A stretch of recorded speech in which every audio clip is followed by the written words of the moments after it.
Ladies and gentlemen, we are live. We have to keep our words presented by RipTheWarriors.com.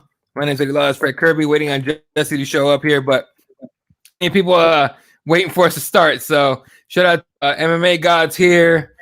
What's up? We have Dave Madden in the house, Glitch, everybody hanging out. So UFC 250, man.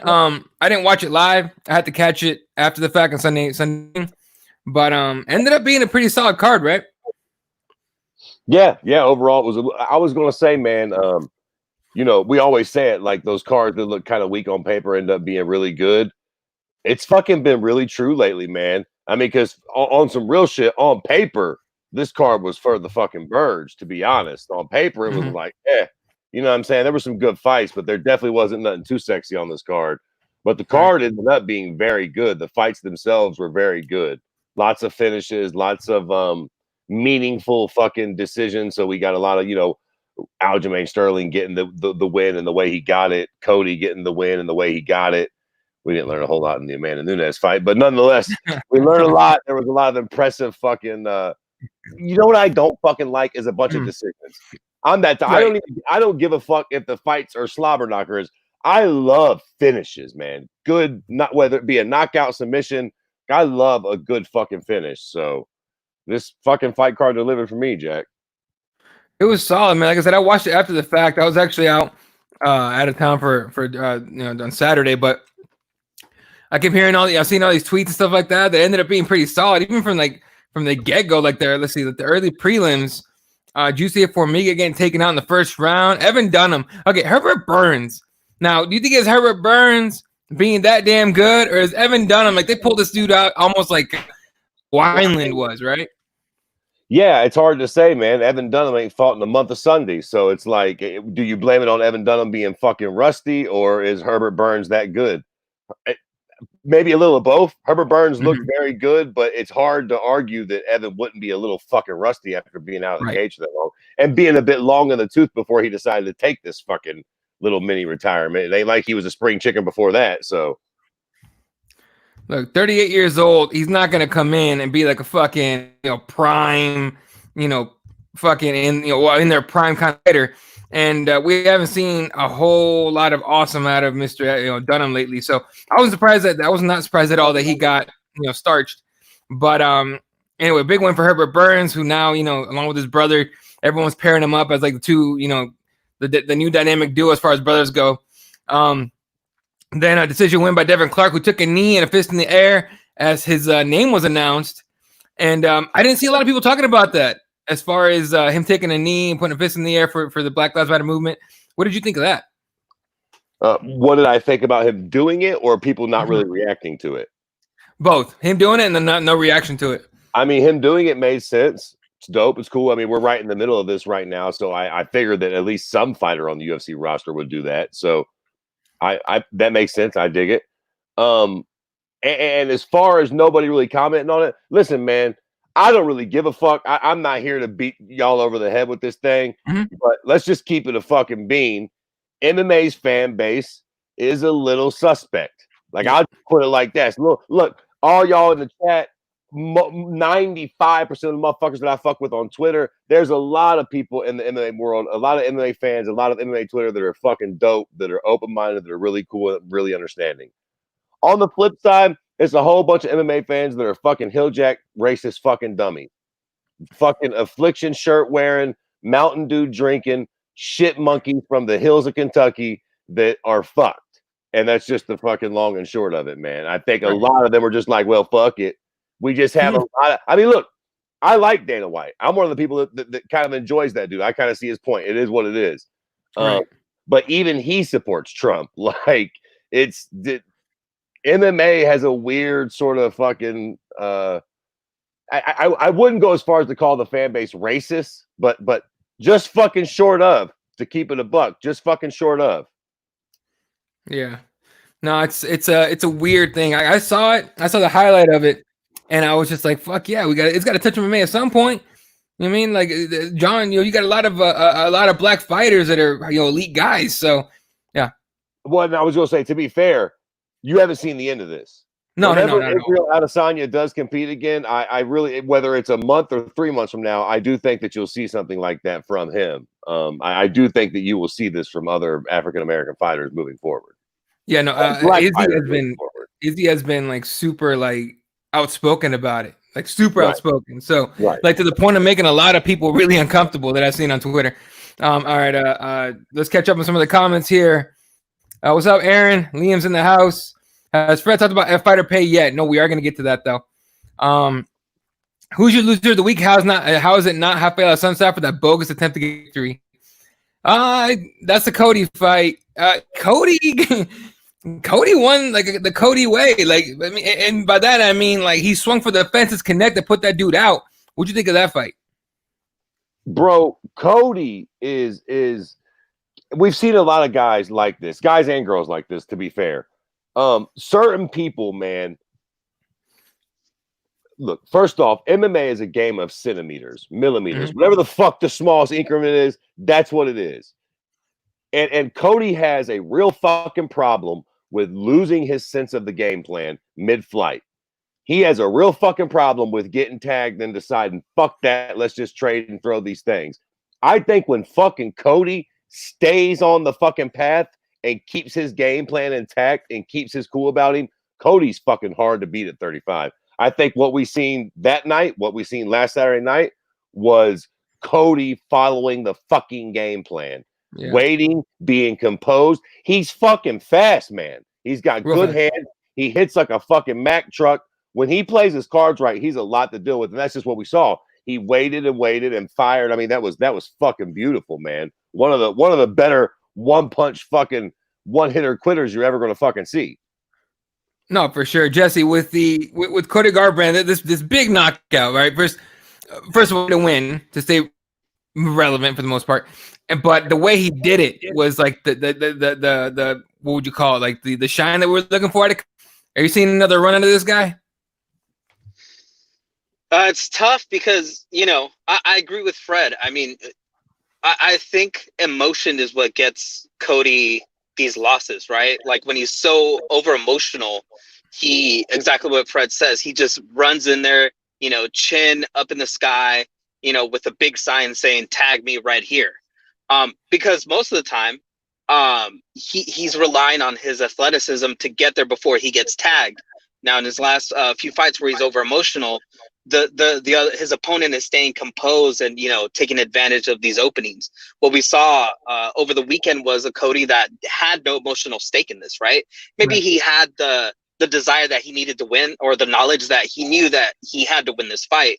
But I mean that like, I guess that bruising of his ego of like, calling him, like a bitch and all this stuff, and just the emotion that came with fighting, TJ. I think really put it out there for him. Now at this point, I think that somebody mentioned that he had a camp change. I think that does wonders for the fighters, right? Sometimes when you have the same look for so many years, you get somebody that analyzes your game and looks at things and just improves upon the things you do well and shores up the things that you're not doing so well.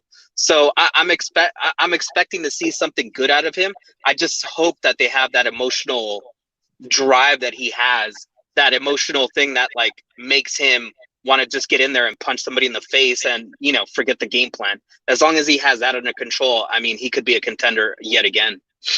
No, I agree with that. And so but it was nice to see him get a big win. All right, on the we're going to call it the feature, the ESPN prelims, Cody Stamann, man, dude, like, who did not get choked the fuck up after he won that fight? First of all, he fought a really good fight.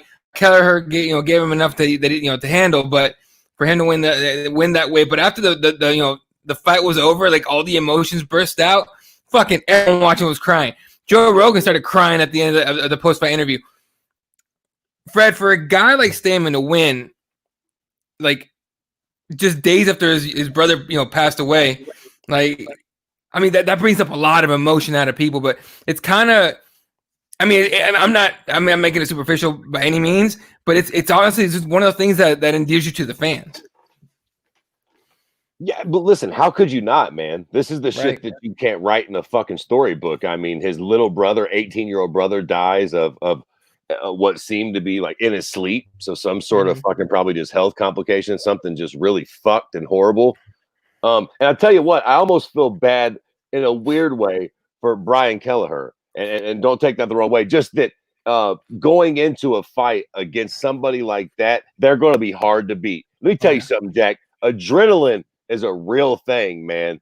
And if you're dealing with something like that, sometimes I feel like certain guys go into fights because of the shit they're dealing with in their personal life, and there's just no way they're losing that night. Like maybe Cody Stamann loses his next 4 fights, but it's like that fucking night, man, he was going to be a lot to fucking deal with.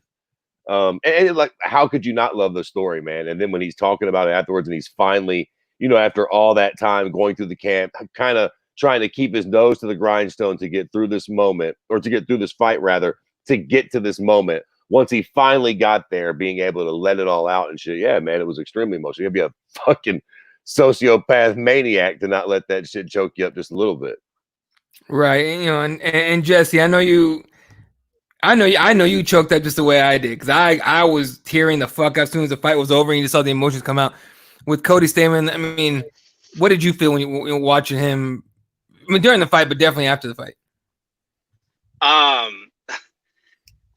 I understand what you guys are saying. I didn't watch I only watched the highlights. I was out hiking and stuff. But yeah, I mean, what Fred said, I mean, you have to be some sort of like heartless person, maybe of an orange color, not to see the tragic emotion of a guy like that, right? And like Fred said, it's exactly what he did. He just held all his emotions, his composure through this whole endeavor, and then when he finally got that win, he was able to just release all that emotion. So if you did not feel anything for the guy, even if not knowing him very well or his story or anything, you could just see the emotion pouring out of him.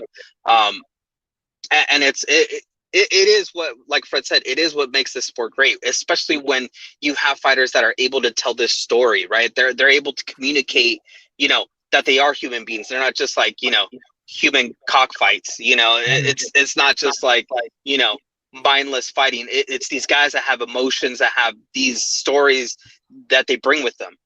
Walt Harris was another one, right? A few weeks ago. I was about to say that. So I mean, big ups to the guy. Like Fred said, I mean, you probably would have had to kill Cody that night for him to lose that fight. He was gonna die to get that win. So good for him. It was a good solid win for him. Right. No, it's perfect for him. All right. Next up, Ian Heinisch breaks a 2-fight losing streak to take the knockout W over Gerald Meerschaert. Really nice level change, overhand right, lands right on the button, knocks him the fuck out. With Ian, I think he just switches camp over to Thailand, right? Tiger MMA. Like Jesse, you were talking about you and I have been talking about camp switches all the time. What'd you think of this one, Jesse? Sorry, what was that? Sorry. Yeah. No, I was saying you and I talk about camp changes all the time. What'd you think of Ian's camp change to Thailand, to Tiger MMA or Tiger Muay Thai, whatever they're calling it now, and then coming back in a knockout win? I mean, again, this is the whole Cody thing. Most of these fighters that are talented and they just get in a rut, right? You see, once they get that different look, they get somebody that, kind of knows them very well, can analyze what they do well and kind of amplify that. You saw that, like, his striking was just really, really good, and he had good timing. Now, even though there wasn't a lot that we saw here, I believe that in the next couple fights, we'll see his striking and his overall MMA game improve. It's a good look into what could possibly be coming over the horizon for Ian Heinisch. A good coach, a good camp around him, and we'll see where the top that he can reach. Yeah, and then Ian Heinisch, Fred, again, I think they announced is it Brandon Allen next for him? Was that fight? I think so. Is that official though? I want to say it is, but I'm not sure. I just saw tweets about it earlier today. Oh, I don't know. That would be fucking quick though. What the fucking 3 days later, he's already got his new fight. Yeah. Well, I know that they've announced a whole bunch of fights over the last few days, right? Like just fair enough. lots of news. For all of me, this fight was easy to predict, though. Like Ian Heinisch is a Yeah. beast. He might have been coming off with 2 losses, but he's a fucking animal. And no disrespect to Gerald Meerschaert, but like I think he's just here because his last name's cool. But Fred, I mean, that might be true. He'll be in Bellator soon with his cool ass name, Jack. Yeah. You could see how the UFC kind of was like, well, I mean, if Heinisch can't get this win, I guess we got, Meerschaert or whatever here as kind of like a gatekeeper to see the bottom rung of these fighters, right? Yeah, you bring up a decent point, Jesus. All joking aside, so we all know what the traditional gatekeeper is, right? Like the traditional, like, are you ready for the upper echelon sort of guy? But I think maybe there's another sort of guy that the UFC. Listen, does anybody in the fucking MMA universe think that, all due respect, that Gerald Meerschaert is going to be fucking fighting Israel Adesanya anytime soon? I think that we're no more clever than Sean Shelby or fucking Mick Maynard or any of those pricks, DW. I think they know that guy's not championship material, but he's probably a pretty tough dude. And all due respect, if you put him on the local circuit, he probably murders those guys. So they probably keep this guy around for that sort of low to mid-level gatekeeper. Not quite for the big leagues, but like, all right, Ian, do we need to send your funny ass to Bellator right now? Or was that just a couple like little fucking blips on the radar there? But yeah, Is this like you gotta keep some warm bodies around. Sorry, Fred. Is this like the low rung of like Mickey Gall? They don't want another Mickey Gall type deal where like, you're fighting basically tomato cans, a journalist turned MMA fighter, and then you're on the main stage. Like, is this what you think that they should have, like kind of like the low rung of talent that you can have to be in the UFC? Listen, I don't mean to upset you boys, but I'm old school. I fucking like the freak shows. I like the CM Punk. I was up at 4 in the morning when fucking Theodore fought Hungman Choi and hung off of him like Jesus on the fucking cross. I love the goddamn freak show, so I'm fucking here for it, baby. There you go. All right. And then the main feature prelim, Chase Hooper gets pieced the fuck up by the always inconsistent, but when he wins, kind of not really surprising, Bruce Leroy. Alex Caceres beats Chase Hooper with the lack of defense there, Fred. All right, listen. Let me start off by saying that MMA is probably the most unpredictable fucking thing on planet Earth.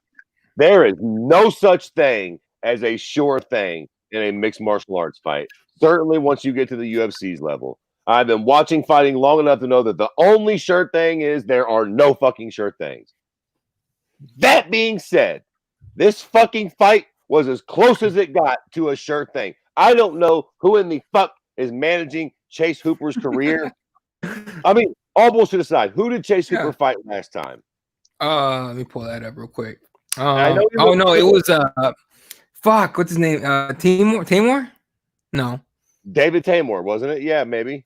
Daniel Tamor. It was the whack Tamor brother too. He's not even the good one, correct? Right. Okay. Now, look, decent win for Chase Hooper, but we need to put some motherfucking respect on Alex Caceres' name. I don't know who in the fuck going into this fight. Right before the fight started, I tweeted that fucking Ben Askren's illegitimate love child was about to take a beating. Because I don't know about what y'all thought going into this fight, but for all of me, I was thinking, what exactly is Chase Hooper going to do in this fight? He's definitely going to get outstruck for sure. And I'm pretty sure, I don't know if anybody's ever watched Bruce Leroy fight before, but he's a very, very competent grappler. Did he get submitted by Kron Gracie? Sure he did. It's Kron fucking Gracie.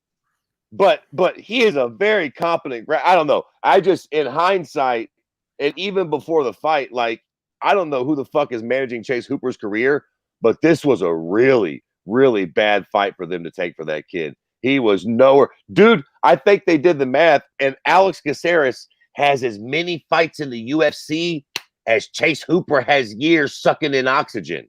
That's fucking ridiculous. Like a mismatch of epic proportions. Now, I'll give Chase Hooper this. The cute little fucking young looking cocksucker's tough. He took his beating like a man. He stayed in there and he got a lot of experience, but somebody fucked him by giving him that fight this early in his career. Horrible fucking matchmaking. Sorry. Yeah, you ain't telling no lies, man. All right, catch up with some more comments where we talk about the main card. Who's your loser of the week? How's it? Oh no, that we did that one. The winner one. Who's your winner of the weekend, and how is it not Aljamain Sterling? Aljo with the huge finish, and honestly, people trying to make a case of pulling Aldo out of the title fight, putting him in there against Peter Yan, me being one of them. But Jesse, what do you think of that? Yeah, it's a great win for him, but I still think he's the loser of the weekend because they still have that title fight without Aljamain Sterling in that fight. Right. So I mean, it just goes kind of to show the disrespect that the UFC kind of has for Aljamain, right? Like they could have booked him in that fight. He definitely deserves that fight and that opportunity. But I mean, I guess if at all, you could say that at least he keeps getting these wins, and he's going to be undeniable at some point, right? Should be. Fred, what'd you think of that? Okay, maybe. I don't know. Hold on, possibly. As far as Aljamain being a winner of the weekend, just maybe. That was a very impressive performance. But I want to say two things here. And I'm jumping ahead a little bit here, but Sean O'Malley got a great win. Knocked out Eddie Wineland. Eddie Wineland's fucking 492 years old, but nonetheless, he got a fucking one-punch knockout win over Eddie Wineland. Now, Cody Garbrandt also got a knockout win. I don't know whether it was just my timeline or whether y'all seen it too, but I seen everybody calling for Sugar Sean versus Cody Garbrandt. Did you guys see that? Am I on that shit? Everybody was saying, yeah, I saw it too, a bunch. Yeah, okay, Dave, listen, I love you, but go fuck yourself. Is everybody out of their am I the only one on planet Earth that thinks if they are indeed going to shove Jose Aldo, Peter Yan, you know what? He's Peter Yan to me. Fuck off with that.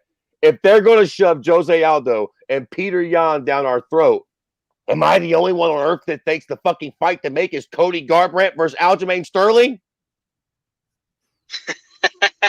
Yeah. All due respect to Sugar Sean O'Malley, what in the fuck are we talking about? Like, don't. I didn't even think they were in the same division because I'm like, why is nobody talking about this? And then I'm like, what the fuck is the matter with everybody? Yes, if we're gonna get Jose Aldo versus Peter Yan, then goddamn Aljamain Sterling versus Cody Garbrandt, winners fight each other. What the fuck are we talking about?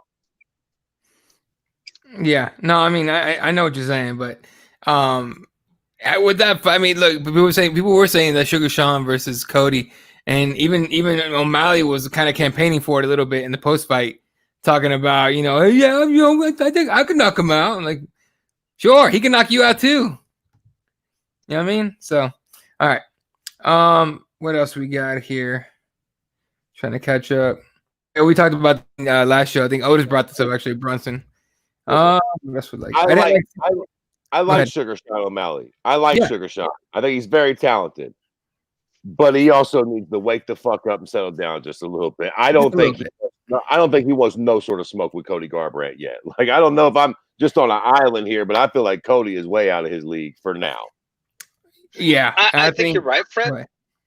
Sorry, I think they're trying to push O'Malley so fast. They want to get him in the fight that could get him, the next title shot too fast, I think. This could be one of those, Henry Cejudo type deals where they put him in way too soon up at the top and he's going to get a loss that he probably shouldn't have at that time, right. You got to bring him up a little bit. I mean, you're giving them Eddie Wineland, who, like we said last week, is pretty old, an old wily veteran, but still an old guy in the sport. And now you're going to give him, Garbrandt. Like, come on, that's two different sides of the spectrum. You got to have something in between there. Listen, fucking cue Alanis Morissette, give her the mic and tell her to start singing that fucking song Ironic, because did anybody not see the goddamn Chase Hooper fight on this fucking card? Yeah. Listen, you take that little rainbow-haired freak and you fucking move him along slowly. Everybody was bitching about the Eddie Wineland fight. Do you know why we shouldn't be bitching about that fight? Because of what he did to him. Let me explain something to you fucking dickheads. If he fights Cody Garr, Brandt, you better expect a different fucking outcome. He will not. He might win. He might win, maybe. But I tell you what he won't be doing to Cody Garr, Brandt, is doing no fancy fucking one-punch walkout knockoffs. That shit will not be happening. So just let the cute little cocksucker transcend the way he needs to. There you go. Liam says, I didn't like CM Punk, but yeah, I'm with Fred for the freak shows. Yeah, it's part of MMA. He did Aldana versus Holly Holm for August 1st. That is a huge fight for Aldana. She gets a win over Holly Holm, and she's in the conversation for a top 5 fight, probably, and certainly a title shot within the next year or so. And let me tell you something. We'll get to that later. So this is all I'm going to fucking say on it right now. She better. Oh, yeah. Fucking anything above 125 as far as females go need new blood like I ain't never seen before. I ain't never seen divisions more cleaned up. But again, we'll get to that in a moment. So yeah, we'll get to Amanda Nunes and those 2 divisions soon. All right. It was mentioned on Monday, but if Alex were disciplined, he could have finished Hooper in that fight. But instead of going for the ground with him, he could have. But Alex Caceres is also super inconsistent. He's one of those guys like wins 2, loses 1, wins 2, loses 2. He's 1-2, so whoever gets next is probably gonna be the favorite. Chase Hooper's game plan was to zombie his way to get a submission. That's what it looked like. What else we got? LFA coming back July 10th. Whatever, Raider. Dude, there you go. Finally, some more MMA. That means they're gonna beat Bellator back here. All right. What else we got? Let's see. Oof. All right, we're gonna talk about first fight on the main card before we get back to some more comments. We were talking about just a second ago. Sean O'Malley knocking out Eddie Wineland, one-hitter quitter. I was one of the ones that bitched about the Wineland fight, the booking, because Eddie Wineland fights once a year, maybe, right? And he hasn't been doing too hot. If I got it correctly, let me see if I can look up the stats I wrote down here. Oh, man. All right. So he was coming off a win in June of 2019 where he knocked out Grigory Popov.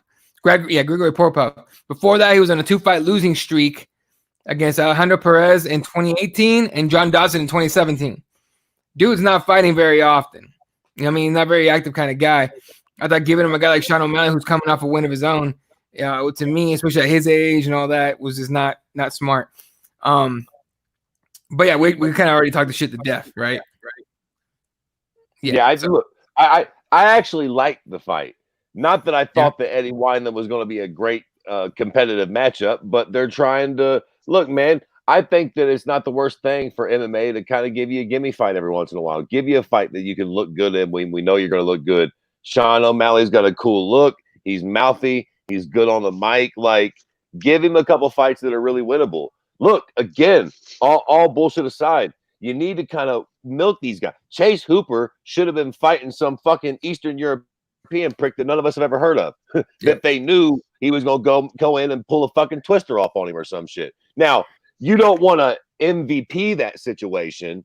You don't need to do that fucking 9 fights into their UFC career, but you know, build them up a fucking little bit before you give them that big fucking test. Like, good fight, you know. And again, shut the fuck up with the Cody Garr brands. Give him another little, just a little fucking step up from Eddie Wineland, not fucking 5 steps up for Christ's sakes.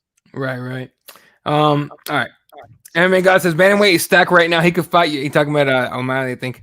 So he could fight you, Dodson, Font, someone from 10 to 14. There you go. Absolutely. All those fights are fantastic. Fantastic. I couldn't stop laughing at Sterling's post interview. We'll talk about that in a second, but I'm coming on your ass. Like, that was rough. We'll talk about it. Women's MMA needs to just go to Invicta. If they don't improve it, I guess that's like a possibility. That's a bit of a stress. Settle down, Dave. I like you, but you're coming wild with the hot takes tonight, big baby. I still like Weili Zhang. 125 and under is still pretty fucking competitive. Easy, big guy. Easy. Raiders says Sugar ain't gonna do shit until he fights actual competition. Oh my god, he knocked out Wineland. Whoop de fucking do. I mean, at the end of the day, that's this right here. Sugar can't crush him. That's fucking true, man. It's true. I ain't mad at it just yet because he's young yet. Like, that's fine. But let's all not get our fucking panties in a wad and start talking about him fighting fucking top 3 guys in the division. Jesus Christ. What about this? Dominic Cruz, Sean O'Malley. That's too high of a jump. Yeah, are you guys on crack? No way, man. I'm talking like MMA gods had it right, man. You dong. John Dodson. There we That'd go. be a good one. Yeah. And that's close to being too much, but there we go. He should win that, but that's a real.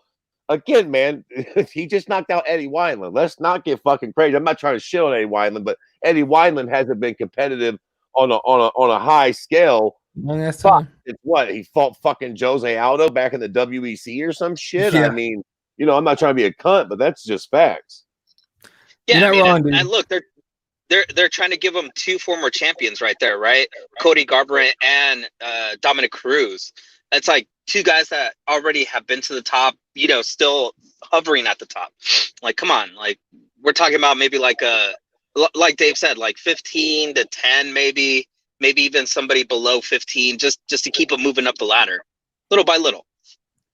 There you go.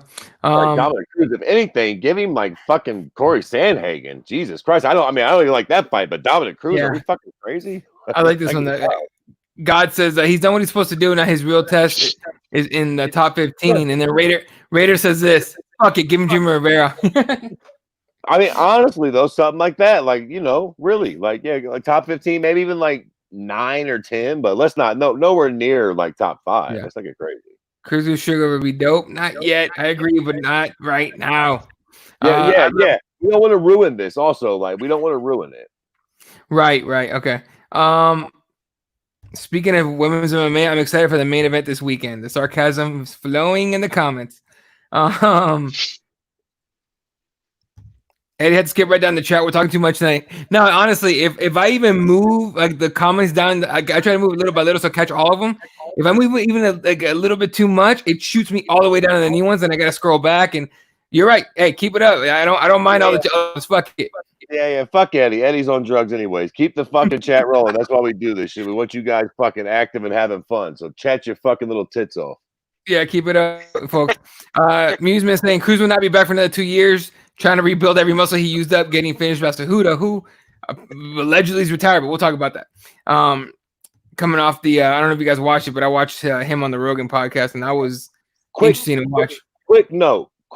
We won't go too much into this. We'll talk about maybe a little bit later before we get done. I like Cejudo a little more. I watched the Rogan podcast. Cejudo, I hated before, even though I knew he was putting on a gimmick.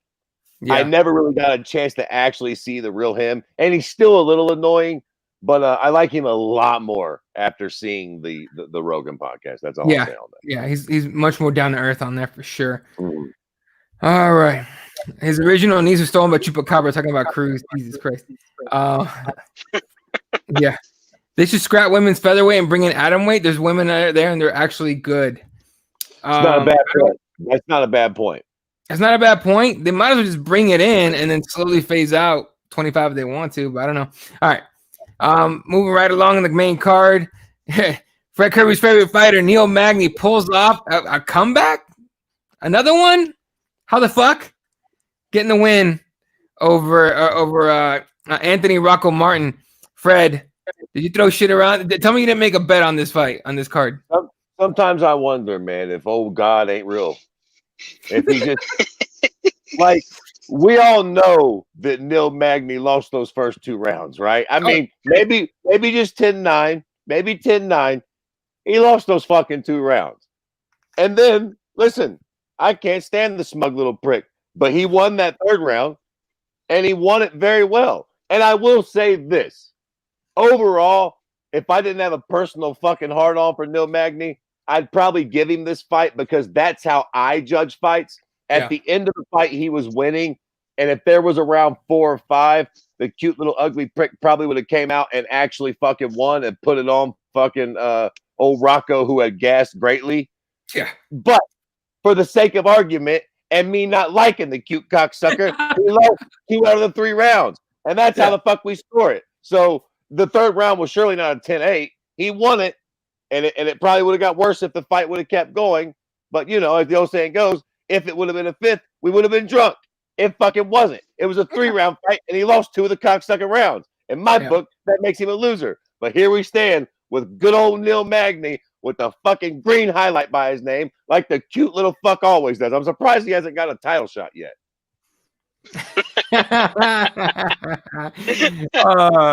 Neil Magny has a speak up. The Magny pick made me lose my trophy belt to a buddy of mine. Shake my head. Yeah, well. Oh shit! I'm Broken's bringing it. Nah, Magny won all those 3 rounds. When he's just fucking around. When did Magny become known as a Haitian sensation? I didn't know that. I didn't know that was his nickname. But all right. Yeah, that's actually a pretty good point. They did sneak that in on us, didn't they? He ain't never been no guy. I didn't even know he was Haitian. He sounds like he's from Iowa. Yeah. Yeah. Raider says Magny winning too much. USADA will pin some shit on him soon. It will just be his luck. They've tried, haven't they? Yeah, one thing I will give the prick, he does strike me as the guy who definitely doesn't do steroids. I'll give him that. Yeah. I would be really surprised. I mean, look at him. He looks like, I think that's why he bothers me. Like, he's one bad outfit away from being a bum. He just looks like he could be homeless or something. Like, you put him in the right attire, and he's the guy fucking asking for quarters on the corner. Yeah. No, for real. Dave Madden says, Hudo and Covington are good guys, but their act was ridiculous. Probably. I mean, you've seen videos of Covington hanging out with Masvidal. He's actually pretty, seems like a decent guy to hang out with. But again, this shit sells in MMA. All right. Moving right along to the I'm coming on your ass next. Aljamain Sterling gets the quick submission over Corey Sandhagen. I was kind of surprised Sandhagen got caught like that, but dope ass win. What are you doing? Let's say they don't pull Aldo out of the fight against Jan. What do you, Fred, do with Aljo? I mean, I just said it, man. I think him and fucking Cody's the fight to make. Yeah. Winner fights the winner of if they don't, if Jose stays in that fight. If Jose pulls out for whatever reason, because he does pull out of fights a lot, I think the obvious answer is to throw fucking Aljo in there and let him fight Pete or Jan. Now, I will say this. Let me say this about this fight. For me, it seems like this is a bit of like a two-sided fight. On one hand, I'm extremely impressed. Corey Sandhagen is a very fucking, is it Corey or Cody? My eyeballs don't work. Corey, right? Corey. I almost picked the wrong name. Okay, Corey Sandhagen. Very highly ranked guy. I think a lot of people probably thought he was even going to win this fight. He's got the dominant cruise movement, really great striking, so also on a real hot streak, boom, boom, boom, whatever. Aljamain Sterling submits him in what, under 3 minutes, 4 minutes, and under 5 minutes in the first round. Yeah, first round early. Makes quick, easy work of him. Very impressive. On one hand, I want to give him all the credit he deserves. This was a big fight, and he came up in a big way. He's had fights like this before where he's fucking bit the dust. The Marlon Moraes fight, so on and so forth. So congratulations to Aljamain. I would just point out the fact, and I might be wrong about this. What the fuck do I know about it? But Corey Sandhagen is not known for his Brazilian jiu-jitsu nor his grappling skills. Am I wrong on that? Or not to say he's a bad grappler, but I don't want to get too high on Aljo's win from a technique perspective here, because I think he might have just, he submitted Corey Sandhagen quickly in the first round. We all know how that goes. There's no blood. There's no sweat. It was Aljo fought the perfect fight, and he deserves his credit for it. But if he doesn't get that takedown, they don't get in that scramble that early in the fight. Do I think that Aljo could strike with Corey? I've got my doubts. I don't mean to be a negative Nancy, but I wonder. I don't want to put too much fucking stock in this win. Like, oh shit, Aljo's the man. He's going to be doing blah blah blah blah blah.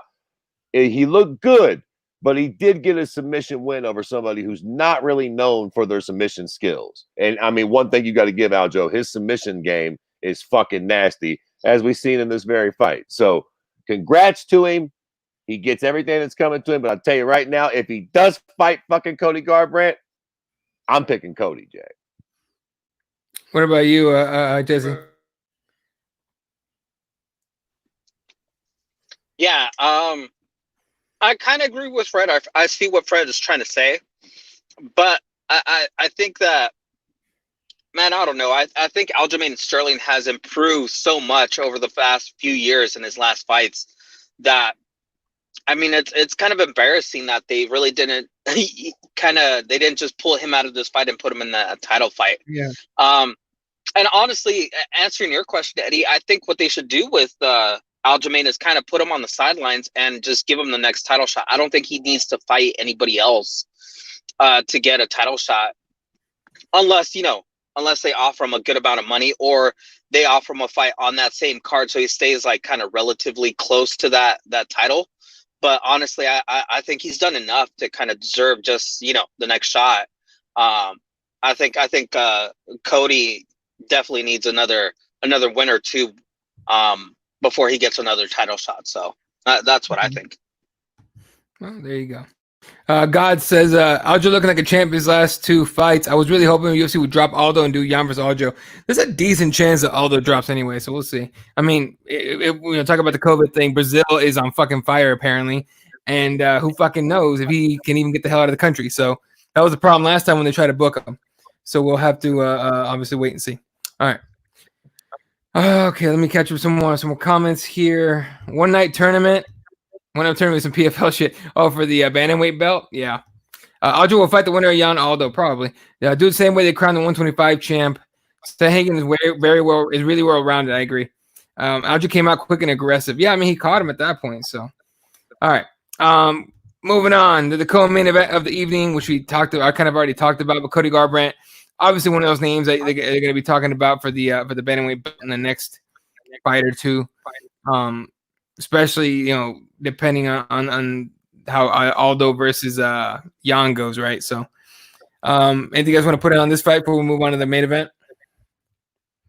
Yeah, not really. I mean, Cody looked great, right? Fucking an amazing knockout against a really high-level opponent. Cody seems to be back on his game. We'll see what happens next. Daniel says, Aljo staying in shape in case Aldo doesn't make it. Everyone at 135, Cody, Aljo, all the way down to like number 6. Should be in shape, ready to go, just in case. Oh yeah, for sure. But only not because Aldo's gonna get hurt or anything, but because Aldo possibly couldn't. It's possible he can't get the fuck out of his own country. So, I mean, I know a lot of people are like, all this shit on the COVID thing. It's all the bullshit that's been coming out about it, or I guess possible truth. I don't know. And people getting all willy-nilly about it. I don't know how Brazil's doing, but it's very possible that he can't get out. So we'll see. Okay. Hold on, quickly, before we do this, just in case we fucking happen to miss it. Otis just put something in the chat. Alex Gustafsson versus Fabricio for July 25th. Alex is coming out as the heavyweight. Just quickly, I want to get y'all's thoughts on that. I don't want to let that one slide by. What do we think about Alex moving to heavyweight? Was that his fucking problem for all of me? Like, I don't know why the fuck. I mean, I guess maybe he just don't want to cut the weight, but I feel like that wasn't his fucking problem at 205. That wasn't his problem. He just ran into fucking John Jones. Yeah, I think it's actually a kind of pretty decent fight back. Just to get him back into the groove of things. I mean, him not having to cut weight at 205, and him being like one of those top, 205ers would have probably put him in like top 5, top 7 opponents. So at least this way at heavyweight he could kind of not have to worry about his weight and kind of just be himself. Maybe he'll find a little bit more of that little burn that he needs, that little fire to get himself back down to 205 and maybe make another run at the title, because he's got the talent. It kind of seems like, John Jones took it out of him after their last fight. I think that fight is fucked for Gustafsson. Like, if Fabricio comes in ready to rock, if he doesn't come in like a fat overweight soccer dad like he did in his last fight, if he comes in ready to rock and on cue, I think he can strike with Gustafsson enough to keep him humble. And once they start grappling, I mean, you've seen what John Jones did to fucking Gus on the mat. You think Fabricio, like, I don't know. I think that's if Fabricio comes in ready to rock and in good shape, I think Fabricio handles Alex quite easily. Yeah, we'll talk about this fight here that Unbroken talked about. Heavyweight is a good move for Gustafsson. Now heavyweight would be weird when DC fights Stipe. Gus would be in the mix, and they did make. Anthony Smith submitted Gus, so there you go. But they did make DC for Stipe 3 for August 15th, I think. Am I right? Otis, let me know if I'm right. So yeah. Aaron says, I'll give his back up so easy in the last fight and got choked out. Look, he's gonna have to keep this one standing, use his length in his reach to just pop Verdum in the face repeatedly the way Stipe pretty much did. So, all right. Main event time, ladies and gentlemen, the GOAT of women's MMA, Amanda Nunes, does what we all figure she would do, sort of. Outside of win, I thought she would finish this chick. But I guess she was mad at her, so she let her hang around for 5 rounds. I thought she could have finished her earlier and everything, especially when she had her back. I think, she had her on the ground, was trying to submit her and everything. But Jesse, with Nunes, and I know Fred's gonna go off on this too in a second, but with Nunes, like, what the fuck do you do next? Nothing. I think you let her, go kind of semi just be like retired in the background. She's the only champion to have defended both titles at this point. We got to do something with 145, right? Either we got to get rid of it or put more competitors in there, right? Like they got to do something for Nunes. So I honestly, I think her having some time off, maybe for unfortunately maybe like a year, and let all the kind of divisions settle down and kind of put forth a new contender. What we were talking about earlier, right? Eden Aldana, she looks like, if she gets that win over Holly Holm, she could be someone interesting. There's really not much else for Nunes to do. She's kind of cleaned out the division, so it's tough. I mean, give her some time off, maybe an Ultimate Fighter season where she's not really doing much, just kind of coaching, maybe, or who knows, just something to keep her busy but not fighting. Because if she keeps fighting, she's just gonna keep beating on these girls and then just killing contenders before they're ready. Fred, what do you think, man? Boys, I'm not going to lie to you. It's a bad situation. We're in a bad way. Like, you realize Amanda Nunes has beat everybody who has ever been fucking champion at 35 or 45 as far as women's MMA goes in the UFC. All of them. Ronda Rousey, Miesha Tate, Holly Holm, goddamn Cyborg, Tom, Dick, Harry, the whole fucking, most of them. She's beat fucking everybody. I suppose for shits and gigs, just to have a little fun, we can maybe fucking dig Kat Zingano up from wherever the fuck she's at, bring her in and let her take a beating for fucking getting that W, fucking however long ago it was.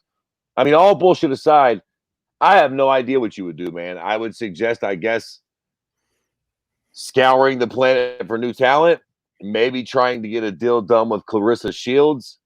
I mean, I am really grasping at straws here, man. I have no idea who Amanda Nunes should fight right now. Cyborg is who she should fight, but I guess that boat sailed. But like in all reality, Cyborg is kind of the only fight for Amanda Nunes, man. There is nothing for her. Yeah, man. I don't know. Again, maybe, and this is a whole bunch of fucking maybes. Again, me clinging to some fucking straws because there's not much there. Maybe if you brought fucking Ronda out of retirement and you gave her a winnable fight, and she comes back and gets the W.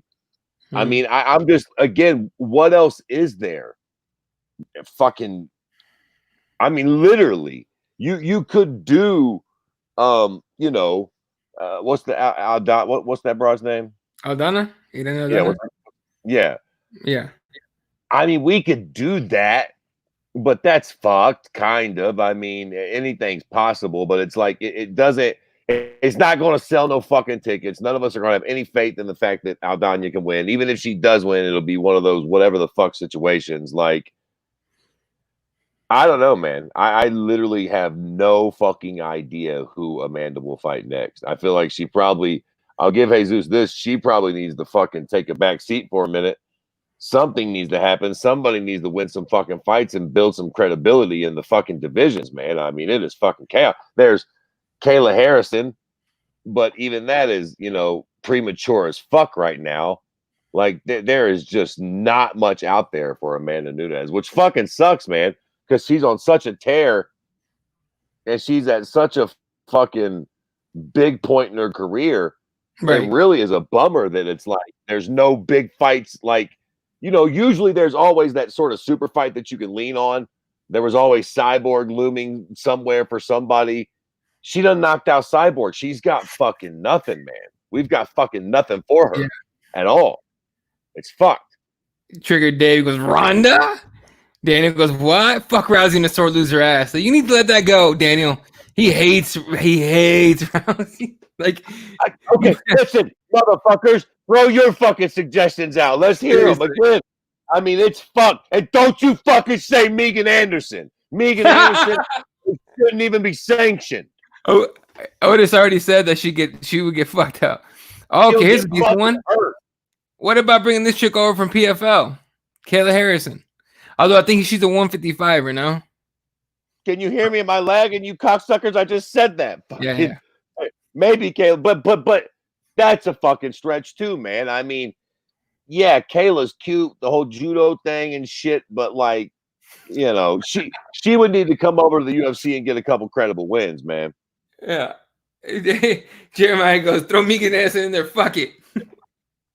Oh God. I mean, listen, it may well come to that. Because again, okay, all jokes aside, listen, you two cocksuckers throw some names out, and all you fucking twats in the chat, let's go. Let's see them. Oh, man. You're fucking Mick Maynard. Amanda Nunes has got a fight in July, you cocksuckers, or November. Give us a fucking name. Who's she going to fight? I mean, look, I don't know, dude. Fuck. Well, shit. You know what? Pay I Bullets. guess it is Megan Anderson. Well, no, pay Bullets some money to go back to 35, fight again. How about, hey Fred? How about this? You give her the Cyborg treatment. You just get some bloated 35ers, bloated 25ers, that are decent. Pay them a little bit extra, and just keep her busy for the next, I don't know, 3-4 fights. Because honestly, that's the best option if you want to keep her fighting. But if you do what we said originally, it just put her to the side, let the division kind of, explode and kind of, put someone forth that's gonna be a contender, then you have to wait. But if you want her to keep fighting, keep defending, you're gonna have to pay some people to just move up and take these beatings. Okay. Here's the thing. The winner of home, I think the winner of Home Aldana is gonna get the title fight. But we'll see. And then if it's fucking home, it better not. I know. Jesus fucking Christ almighty. Shields versus Nunes would make so much money. I agree. I wouldn't mind seeing Aspen Ladd get chewed to pieces. Julia Butter, she was in the organization. She's with Bellator, I think.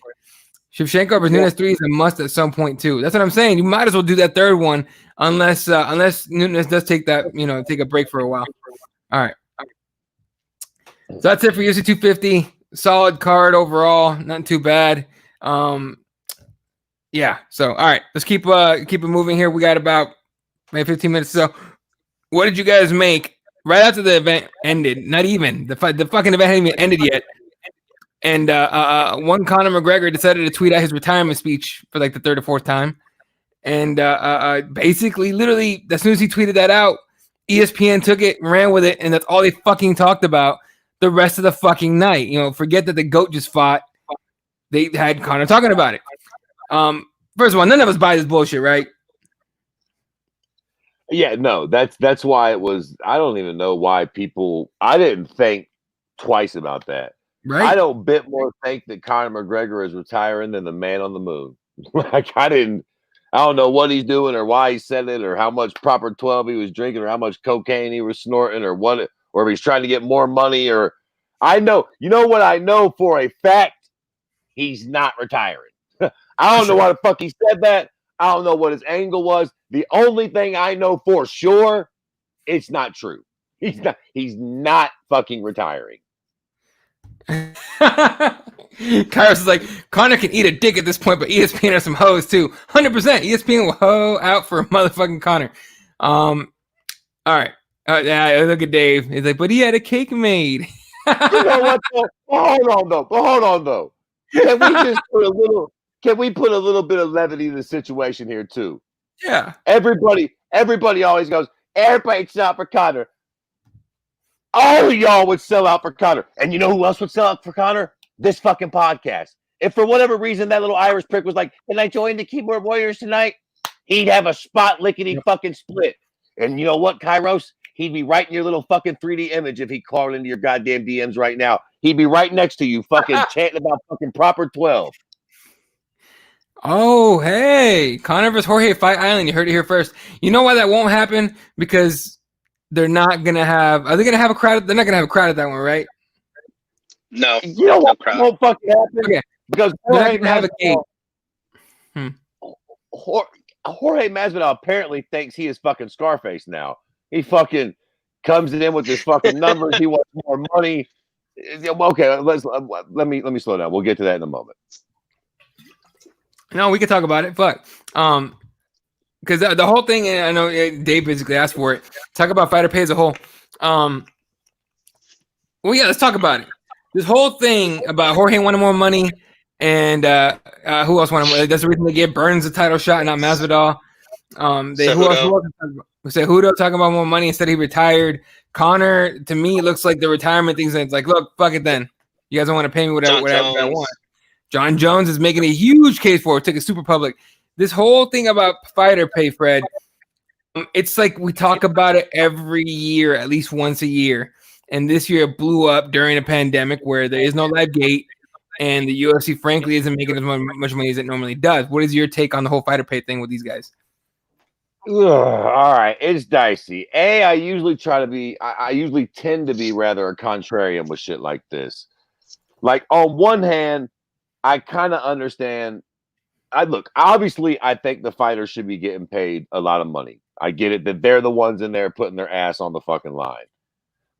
That being said, you need a structure, you need a business. There's a lot of money that goes into it. It's easy to say that fucking I deserve this, I deserve that, and not know exactly what goes into making this whole fucking thing happen. How much money is allocated, where it's put, blase, blase. Also, you know who you don't really see complaining about fighter pay? Champions. Do you know why? Because champions get a taste of the pay-per-view. Sure. And some of them don't even sell that good. But guess what then? That's on you. You can't be mad at Conor McGregor because he sells 2 million pay-per-views and then gets paid 10 times what you get paid because he gets a taste of pay-per-view. Like, look, Jorge Masvidal, right? He said he come in, well, the NFL does this and they pay their players this percentage of the... Well, you shut the fuck up about the NFL. We ain't them. All right? We ain't them. No matter how much we want to be the NFL or the NBA or the MLB, we ain't them. Combat sports in general are fucking outcasts. Take your fucking union and shove it up your arse or make it happen. One or the other. But shut up and listen. You want the big money, Jorge? Here's how you fucking do it. Fight Usman. Take his belt, and then when you fight for your next pay-per-view, sell 100 million pay-per-views. Fucking come out with the Tommy gun, the whole most of it. And then you'll get a taste of that by contract, and you'll get paid. And listen, if not, then get the other fighters like Conor, like John. All y'all get on the same page, form a union, and force their hand. Other than that, it's like, yeah, we could be like, this is so unfair. The fighters, Dana don't fight nobody. The fighters do. Shut the fuck up. I hate crybabies. How are we going to, if they're not going to give it to us, how do we force their hand? If not, shut the fuck up and become a champion and sell a bunch of pay-per-views and make millions. There you go. Jesse, what do you think about fighter pay with this whole thing? Yeah, I agree, but I think it's also the wrong time for them to be arguing about fighter pay.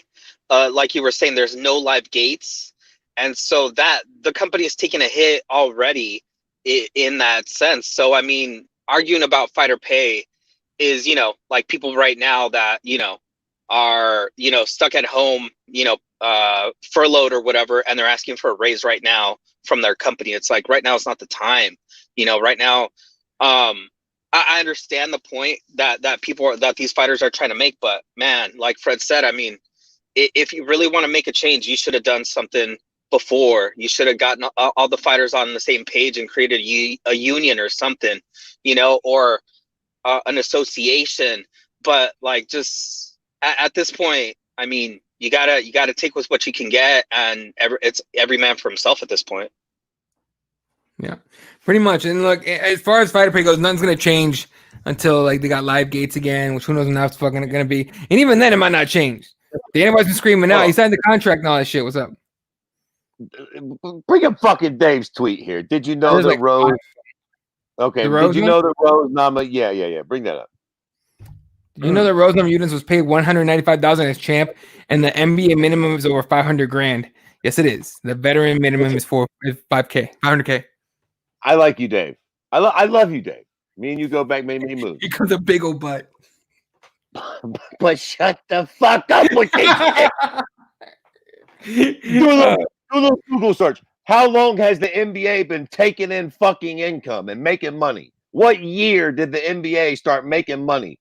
And what year did the fucking UFC start making money? One would presume that there's probably a fucking half a century gap in there. The NBA is still working on money they made in 92 with fucking Michael Jordan. It's not fucking comparable, boys. It's not the same. Right. I don't know if you watched the ESPN interview with Dominic Foxworth and Dana White, but he ruffled Dana White's feathers like a motherfucker. And I enjoyed every second of it. But Dominic Foxworth was, I believe, an NFL corner. So it's those contracts are obviously way different. But and the amounts are way different. But yeah, it was. If you haven't watched that one, I highly, if you like seeing Dana White flustered, I highly recommend it, because Dominic Foxworth is not a guy who's going to back down from anybody. He does his research, and he was right on a few things, but he couldn't put it all together, in my opinion. But it was I don't know, it was a lot of fun. I'm sorry, it was a lot of fun to watch. Someone on Twitter was telling me, "Fuck money, Masvidal should fight for the fans. Eat a fat." Whoever told you that can eat a fat dick. That's stupid. Let me say this too, though. For all the fighters trying to get a little extra bread, I ain't mad at them. I'm not mad at them. Like for Masvidal or John Jones, like we can touch on John Jones a little bit. For him asking for the money to fight Ngannou, I ain't mad at it.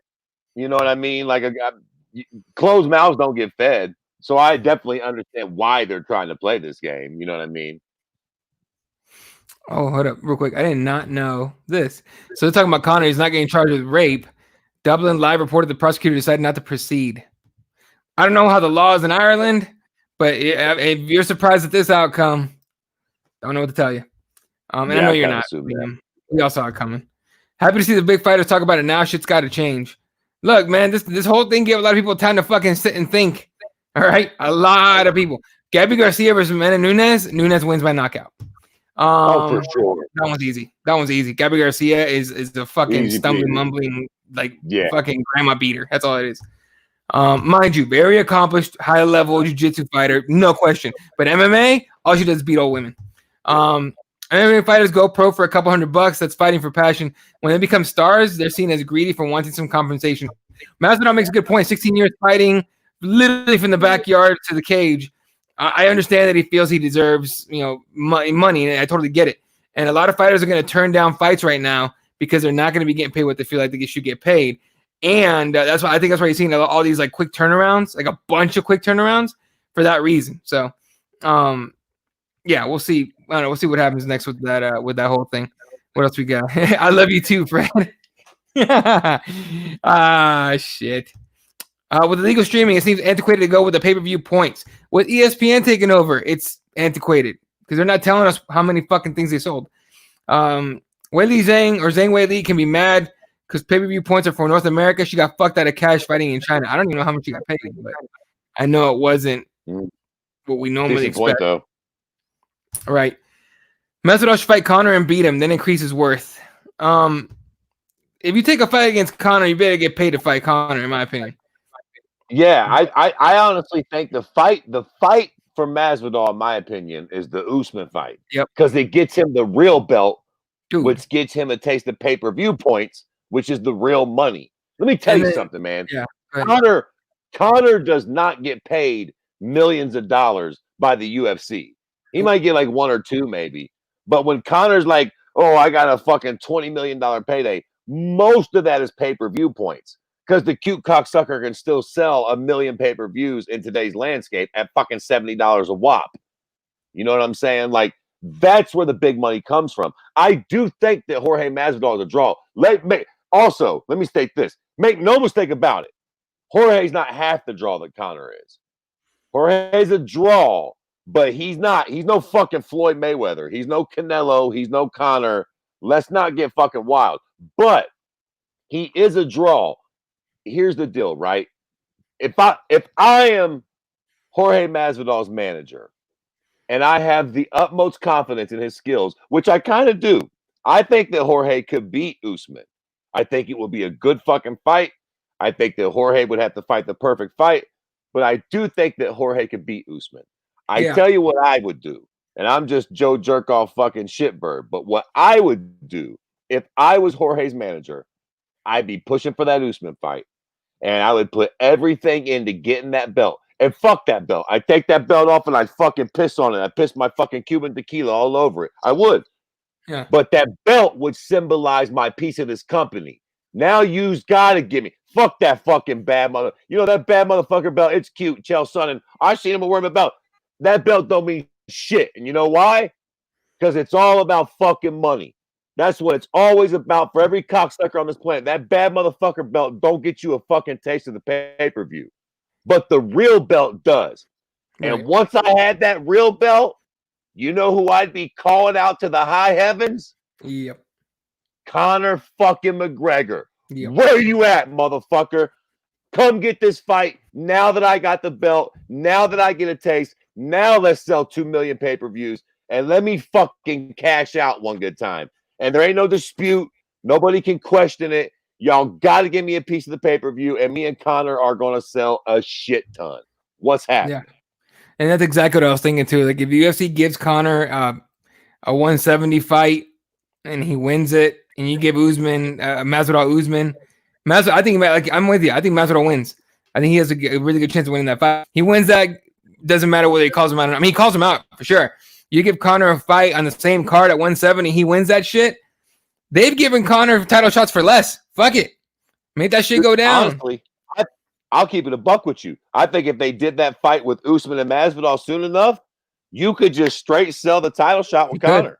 You could. Fuck it. Because Masvidal, he'd have the bad motherfucker belt. Fuck it. I'd be in for it.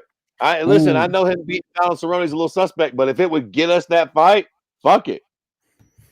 If Usman beats Burns, does he take the Conor fight? Does Usman take the Conor fight? Do they give Usman Conor if he beats Burns? I don't think Conor wants that.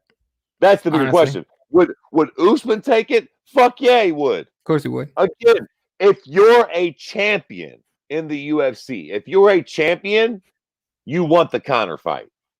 Unless you're Habib and you fucking, believe in God and all that's that. Exactly what Liam just said. Yeah, I mean, listen, what are you going to do? Habib actually still believes in God. What are you going to do? So good for him. Shit. Yeah. And then I think there was a report going around that his dad actually woke up and was talking to Khabib. So that's nice. Good news. Cool. Yeah. Liam says Gray Maynard was paid $26,000 to show, $26,000 to win. It was a draw. $60K fight on that bonus, $100,000 discretionary bonus for his first UFC title fight. So the 210 home gross. All right, you throw numbers at me. I don't understand. I'm not glad. But Liam, that was 34 years ago too. His Gray Maynard's first UFC title fight was about fucking 7-8 years ago, with no exaggeration. So I mean, to be fair. Yeah. So Maynard made $352K headlining 2 fights, which is no more than 1.4% of the total gross revenue and no more than 2% of the net before fighter expenses. Yeah, but I mean, again, the UFC is trying to take home a bigger percentage than anybody else. Well, so, but hold on, at that. Okay, 2 quick questions. Does the challenger get pay-per-view points in a title fight? They do, right? I feel like they don't. They don't? Is it just the champion? I feel like they don't. Okay, well then that would exclude my second point. So fuck it. Yeah. Khabib's in camp. The fight's already announced. Yeah, Khabib versus Justin Gaethje for UFC in July. I don't think it's 250. I don't think it's what. Gaethje don't get no pay-per-view points on that fight? I feel like he would get Liam maybe says, a low or something or lower percentage. yeah, Liam says no, only if defending. Okay, fair enough. That makes All right. sense. All right. Yeah, they're doing Khabib versus Gaethje, and then what's that 251 card? Looks like fucking insane fire, right? You seen that shit? No. Dude, let me see if I can pull up the fucking fights. I know it's gonna be Volkanovski versus Holloway, and then it's gonna be. Let me see if I can pull up a fucking Kamaru Usman versus Gilbert Burns on that card, and somebody else. Fuck me, is it? It's not DC. DC's later on. Let's see. There's fucking 3 title fights in that bitch, and I can't find the other one. Someone's gonna beat me to it. Oh man. Oh, here it is. Kamaru Usman, Gilbert Burns for welterweight title as the main event. Co-main event, Alexander Volkanovski defending against Max Holloway in the rematch featherweight title. And then for the vacant bantamweight titles, Jose Aldo versus Piotr Jan. Other fights on that card so far, Paige Van Zandt versus Amanda Ribas, who's going to whoop her ass. Thug Rose against Jessica Andrade. Volkan Ozdemir versus Yuri Prochazka. Jatska. Frankie Edgar versus Pedro Munoz. It's a fucking fire card so far. So we lost this motherfucker. So we're waiting for 251. Anyway. What else we got? It's in September. Okay. I bet there's a credit for Island. It's possible. Let's see if these guys come back. Abu Dhabi has very low standards for COVID. UFC 253, September 19th. Gotcha. All right. I guess on Fight Island, they will make them fight at night, so it's unusual times. Anyone know? I think right now, let's see. Let's look at what time it is in Abu Dhabi.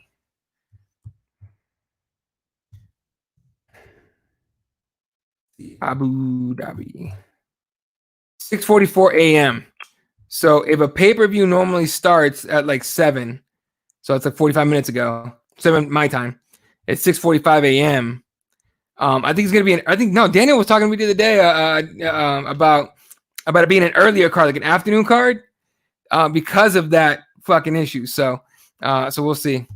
No, Island is cut off only for fighters and UFC staff. Hopefully, I think it starts at 6 a.m. local Dubai time or Abu Dhabi. And they extended the lockdown last week. Them sheiks will pay all the money in the world to be there. We'll see what happens with that, but at that point, you're possibly endangering. Shit.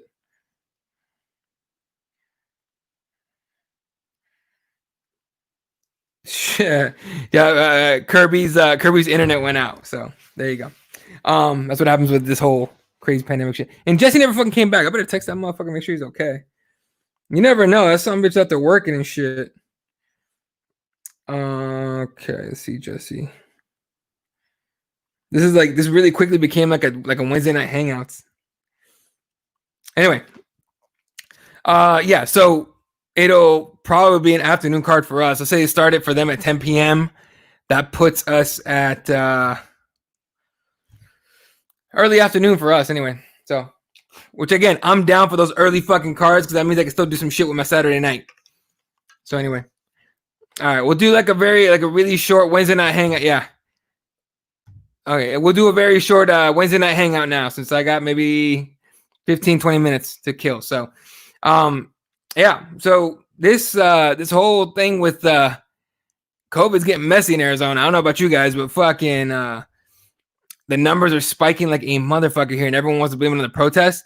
However, time-wise, it doesn't make sense. It's more about like the opening and Memorial Day and shit. So hopefully all you guys are staying fucking safe. Although, Aaron, I heard Dallas is getting fucked right now. So hope y'all staying fucking healthy and safe and all that shit, because shit over here is getting nearly comical. And then that being said, the other thing came out about what do they call it? About I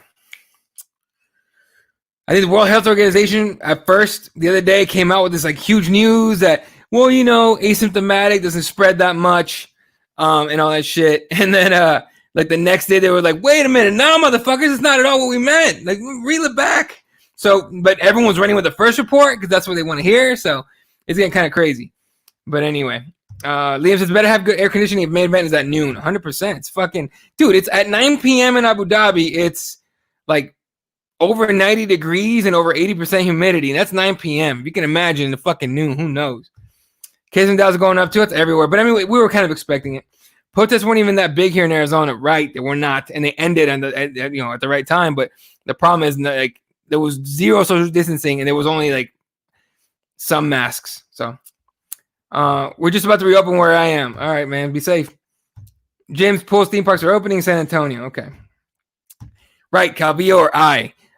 Who cares? But if I had to pick, I'd say Calvillo. Jessica, I've kind of fallen out with Jessica I, because fuck, dude. How many fights can you come in like, I'm the underdog, I'm gonna do this, I'm gonna do that, and then do nothing? Let me see what they got for. There's no odds, but I'm gonna go Cynthia Calvillo, although she has to make weight too. Carl Roberson against Martin Vettori as a co-main event. Ray Borg, very quick turnaround against Merab Valishvili, whatever the fuck. Andre Tuchifili against Charles Jourdain. Well, excuse me, fucking coffee. Jordan Espinosa against Mark De La Rosa. Then we got Charles Rosas on the card. Julia Avila against Gina Mazzani's on the card. Tyson Nam's on the card. That's dope. So, all right. Either way, fun little card this weekend. It's cool. It's not. If I got shit to do, I'm not gonna stop and watch it. I'll say that much. This guy. Well, they do. Anthony Ivy's fighting this weekend. There you go. Anyone interested in the Keyboard Warriors group chat on Twitter? Oh, yeah. So, I didn't realize people were doing, I'm not gonna lie to you, I didn't realize people were doing group DMs or chats or group chats or fucking Twitter. If you guys would all be down for it, gods, if you want to create it and just add everybody, I'm down with that. Just down to just shoot the shit about everything. I know there's like a few. I'm like part of like 2 or 3 on Messenger on Facebook. So that's it's part of it. How are the cameras going to be cool enough for fighters to fight? Dude, isn't it? I'm sure it's going to be indoors. I hope they don't do it outside. I hope there's somebody see for the fighters. 242 was some bullshit. It was. Calvillo would be cool to chill with, so I'm going with Calvillo. There you go. All right, what else we got? Let me check the headlines here before I head out. How come we haven't been talking about Valerie Loretta and her bikini? What the fuck, fire? Wow, fire, yes. And I agree. I saw those tweets, but I've also seen a lot more of what a thirsty chick and also this shit. Like, she's like losing, not losing fans, but people are getting annoyed with her doing the almost Paige Van Zandt, but not really. It's weird. Look, man, what did you expect anybody? Okay, I'm not talking about her character because I don't know her, but what did you expect? Like, people got bored during the fucking quarantine. They started fucking every fighter now has a TikTok. Everybody does. So fucking everyone has a TikTok at this point. Shit. What else we got?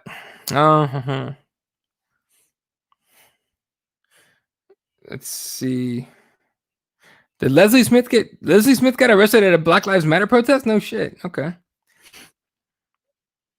Nate saying that he gets trolling Usman and Burns. I get paid more than both of you, and then Usman came back with some stats and shit.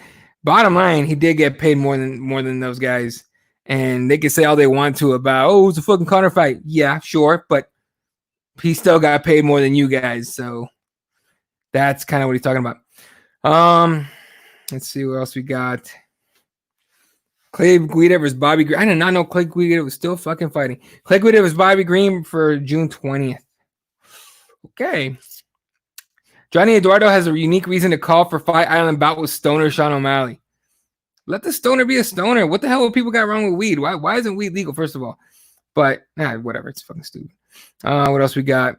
Oh, Ian Heinisch. So you guys remember he almost got pulled from that fight because of one of his coaches tested positive for COVID. Turns out it was a false positive. Now, from what I've heard from actual healthcare specialists or professionals, that in the throat COVID test is not as accurate as down the nose. That's what I've read. I don't know about you guys, but that's what I've read, and that's all they've been doing as far as testing everybody. Like, Dana's taking like 6 or 7 tests down the throat and shit, but apparently those are not as accurate as the ones down the nose where they're poking the back, the bottom of your brain and shit. So take that for what you will. But I mean, I'm sure that it's like, being a false positive is like a relief. But I'm sure when they were like, you're positive, they like probably shit themselves. Not to mention, Ian almost lost his fight. So gets the fight, makes the best of it, gets the win. It's all good. Let's see what else we got. Her and Macy Chastain were arguing on Twitter. I did see Macy going at her about it. And all I could think of was, who the fuck cares? Macy, leave her alone. Who gives a fuck? But she made a point. Her point was that Valerie and PVZ and whatever fighters are doing that thirsty shit that she thinks is thirsty. A lot of people do. Macy says it like makes it look bad on her and the rest of the female fighters. So, but the way I see it, haters gonna hate. What else is she supposed to do? Her organization isn't having any fights soon, right? As far as Otis, Macy wants to lick that ass. Jesus Christ. Dana said it's gonna be on the beat. What? Fuck. Oh, fuck Dana White. I hope he's out. You know what? Make Dana White be out there in a full out suit. If they got to fight in that heat, fuck that. I said the same thing when I saw Guida's fight announced. Yeah, I mean, whatever. Luis Pena versus Kama Worthy will be a fun one. I'm with you. It's an arena in the cage, but there is a cage on the beach to train for fighters if they want to. Oh, okay. So I hope they don't have to fight outside. That would suck. We got an Invicta card in a few weeks too. Great to see more organizations come back. And again, everyone's kind of waiting on Bellator. Like, what are you guys gonna do? I mean, how fucking crazy would it be if they just like, well, we're not coming back? Like, I could see an organization like a Combate Americas, or maybe not a Bellator, but like a Combate Americas not coming back. But if LFA's fucking coming back, Bellator should be coming back too. No question. All right, what else you guys got? What else you guys want to talk about before I head out of here? Jim Miller versus Roosevelt Roberts on tap for June 20th event. Okay. I don't know.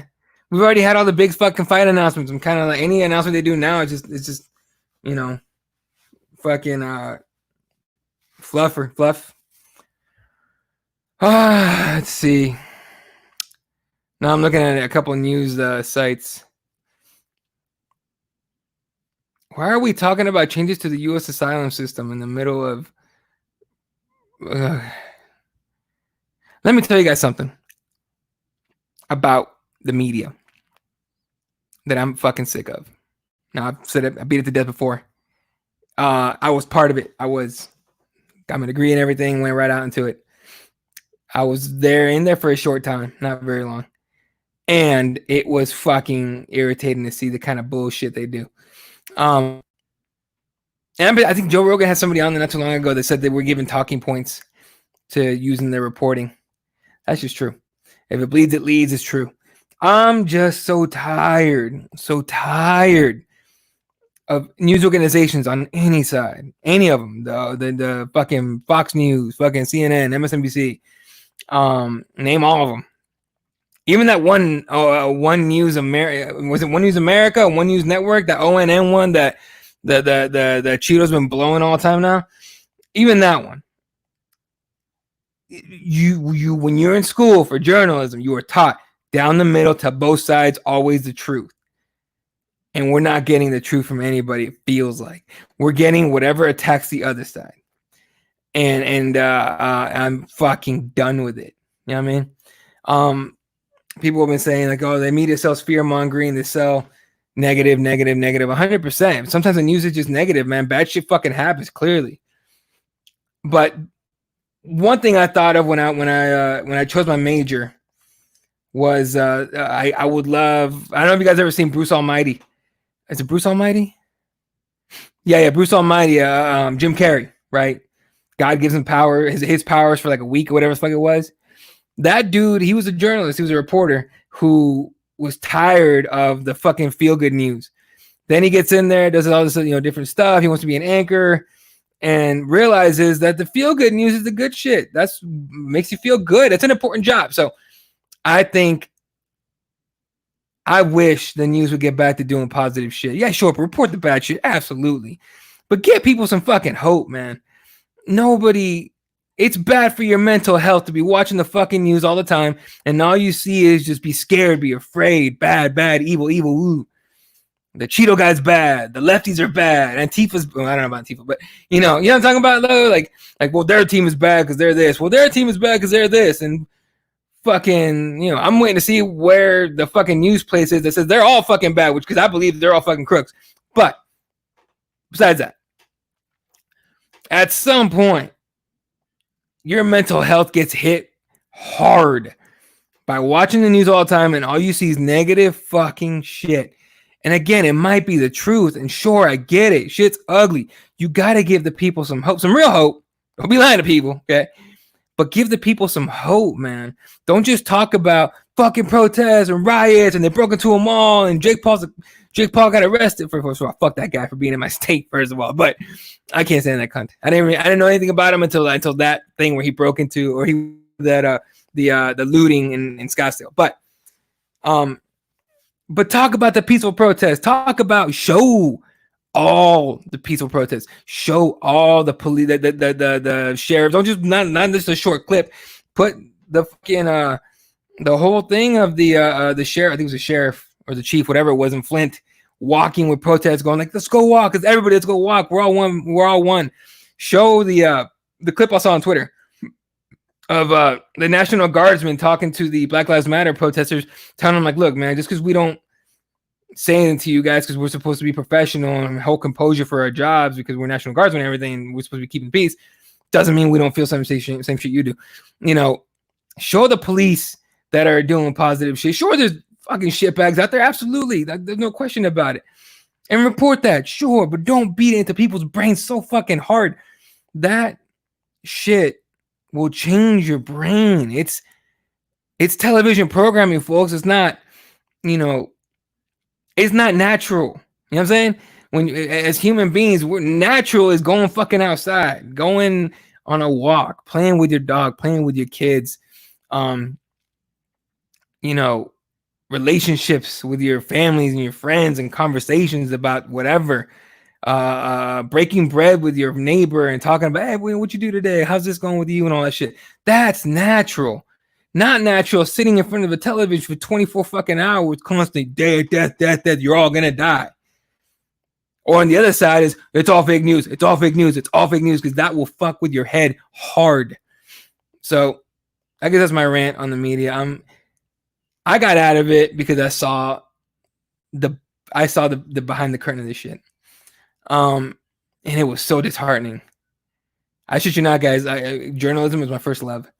I knew in middle school that's what I wanted to do. I knew before that that's what I wanted to do. I mean, shit, you get to go out there. I love investigative reporting. You get to go out there and bust the powerful that are stealing from the poor, bust the powerful and the politicians that are doing illegal shit to line their own pockets, and fucking the other and fucking people that are just hardworking Americans. That's the shit that I was about, right?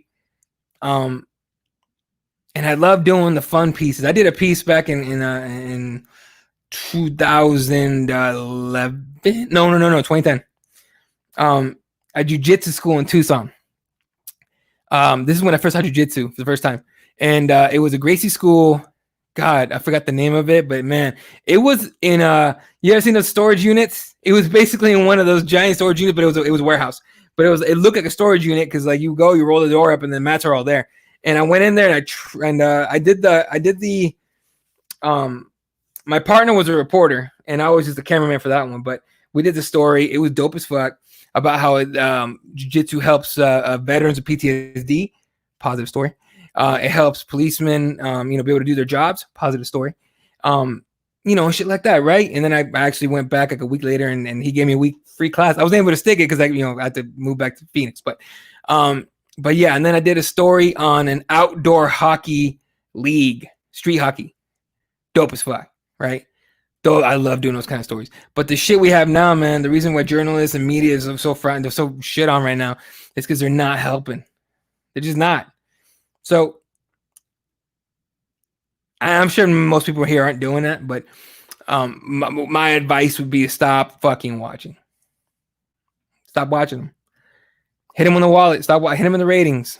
If you really don't like them, you think certain network or all networks are doing you a disservice, contact the people that sponsor them. Hit them in the wallet. That's the only way. I'm telling you right now, because I've dealt with fucking editors and I've dealt with fucking executive producers and I've dealt with the heads of these fucking spots before. Some of these spots before. They don't understand anything but numbers. Or they don't care about anything but numbers. Okay. This isn't Walter Cronkite anymore, folks. Back in the day where this, reporting news meant something. This is just look at me, look at me, look at me. So it's just, I mean, I just hope all you guys are fucking just staying as positive as you can, man. I really do. I really do hope y'all stay as positive as possible. The shit's getting ugly again with the numbers and all that shit. And like I literally, my routines in the morning, I get to work and I'll let myself watch or listen to the news for an hour. And that's it, rest of the day. Rest of the day, if I tweet about something in the news, because I saw it on Twitter and I was like, oh, fuck, really? That's about it. Otherwise, podcasts, and I like watching stand-up, or at least listening to stand-up walking. Highly recommend any Dave Chappelle shit. But I watched an old Dave Chappelle when for the first time he was on Inside the Actor Studio. It's on YouTube right now. And it was dope. That dude's he's a wise man. So let's get some more comments here and then I got to run. Yeah, cost of living in Cali is way too much. That's why he moved. Who moved? Oh, Luis Pena moved left AKA, went to Florida. Fair enough. Joe Rogan about to move to Austin. I don't think he will. Not yet, anyway. I love Cali visiting, but yeah, too freaking expensive to live there. Truth. Look, man, the way the Cali people are moving here right now, it might get a little cheaper, so we'll see.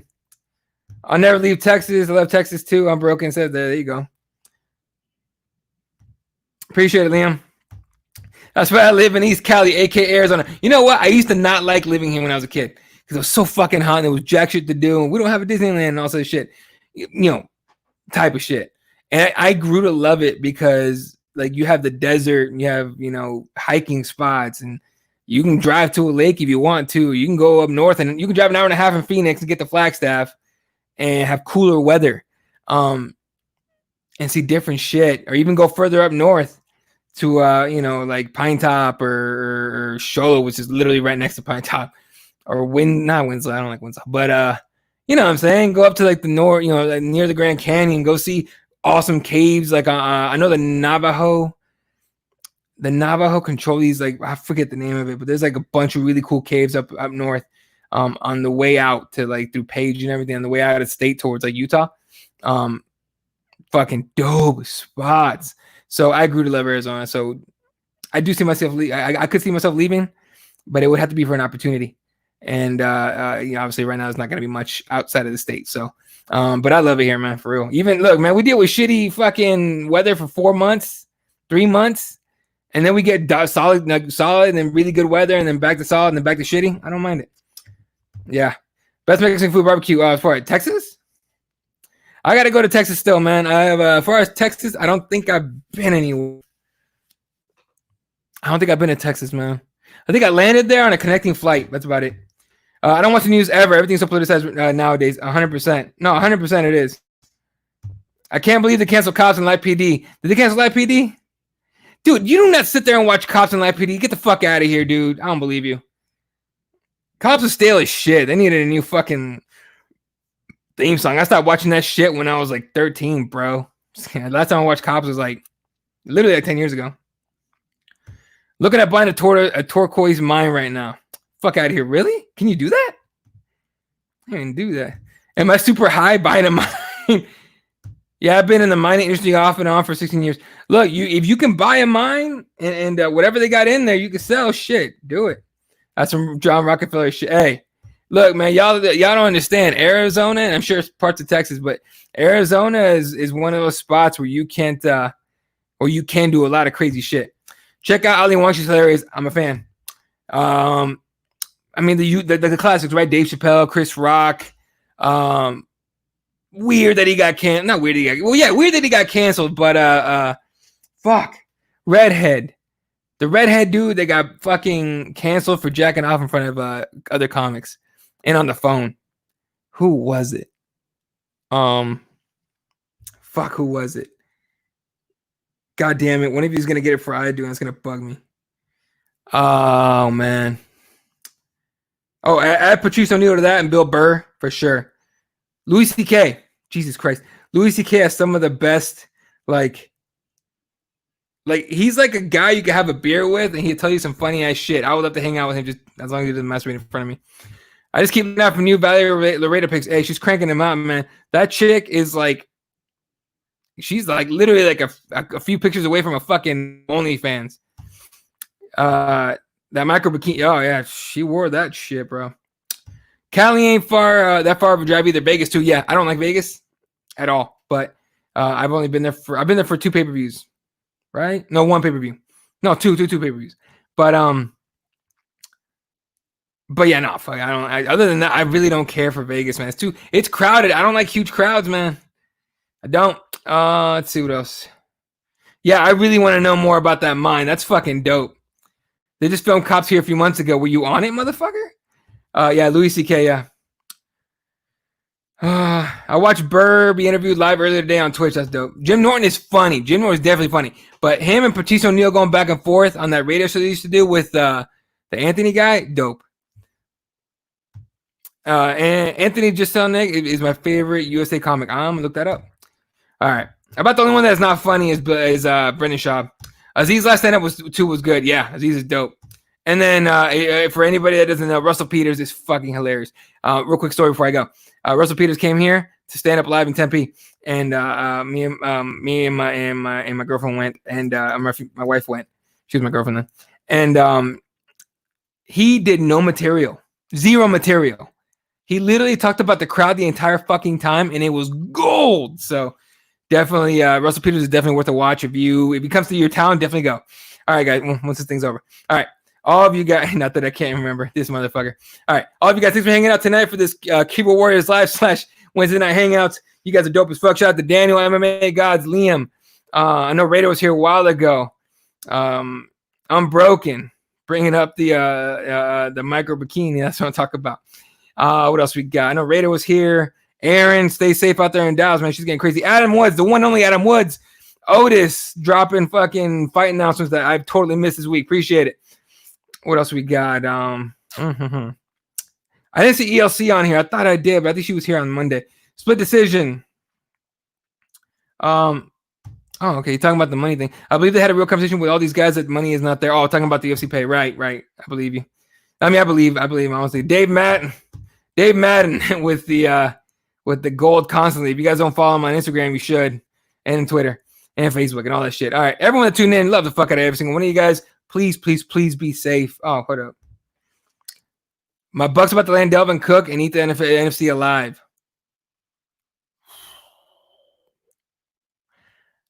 No. Anyway, we can talk about this some other time, but I gotta go. All right. Love the fuck out of you guys. Stay safe. Please stay safe. This shit's getting crazy out here. You know, who knows what the fuck is next. All right. Seems like we're getting hit with something every fucking month. All right. Shout out to everyone that tuned in. Appreciate the hell out of you guys. Make sure you follow everybody. That's Ep.199 for Jesse, at Kirby_MMA for Fred. I'm at Elo32. And you can find our podcast video-wise on KeyboardWarriorsMMA.com. This show will be on iTunes, Spotify, fucking TuneIn, iHeartRadio. I think we're on iHeartRadio now. Yeah.